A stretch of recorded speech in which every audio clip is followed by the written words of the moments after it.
street that day who had worshipped there beneath the trees before a house was reared to the god for whom they had become exiles. Old soldiers of the Parliament were here too, smiling grimly at the thought that their aged arms might strike another blow against the house of Stuart.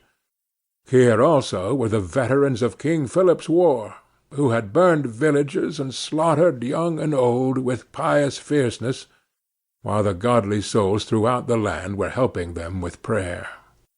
Several ministers were scattered among the crowd, which, unlike all other mobs, regarded them with such reverence as if there were sanctity in their very garments. These holy men exerted their influence to quiet the people, but not to disperse them. Meantime, the purpose of the governor in disturbing the peace of the town at a period when the slightest commotion might throw the country into a ferment was almost the universal subject of inquiry, and variously explained.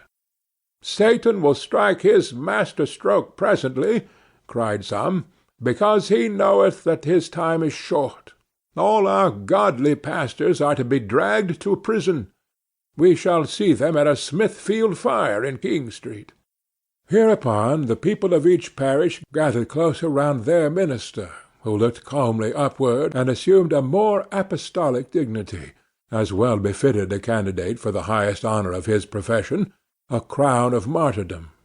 It was actually fancied at that period that New England might have a John Rogers of her own to take the place of that worthy in the Primer. "The Pope of Rome has given orders for a new St. Bartholomew," cried others. "We are to be massacred, man and male child." Neither was this rumour wholly discredited, although the wiser class believed the governor's object somewhat less atrocious.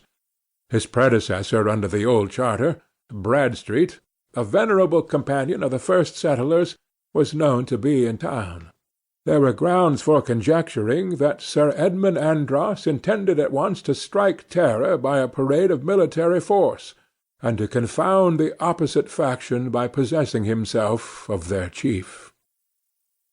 "Stand firm for the old charter governor!" shouted the crowd, seizing upon the idea.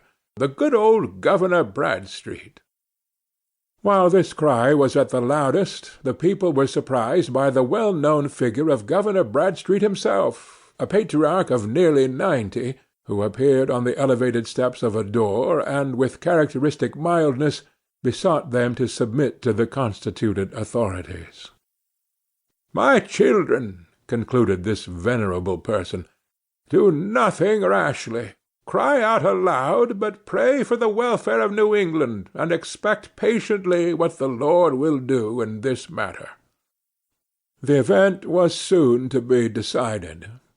All this time the roll of the drum had been approaching through Cornhill, louder and deeper, till with reverberations from house to house, and the regular tramp of martial footsteps, it burst into the street.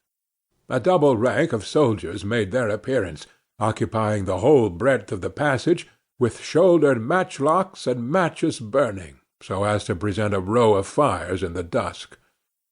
Their steady march was like the progress of a machine that would roll irresistibly over everything in its way.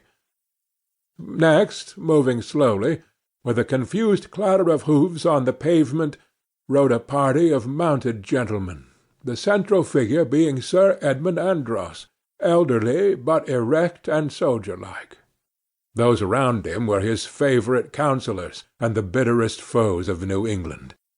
At his right hand rode Edward Randolph, our arch-enemy, that blasted wretch, as Cotton Mather calls him, who achieved the downfall of our ancient government, and was followed with a sensible curse through life, and to his grave. On the other side was Bullivant, scattering jests and mockery as he rode along.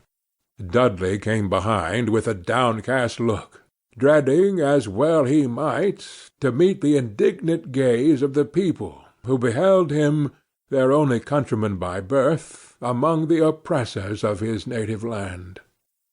The captain of a frigate in the harbour, and 2 or 3 civil officers under the crown, were also there. But the figure which most attracted the public eye and stirred up the deepest feeling was the episcopal clergy.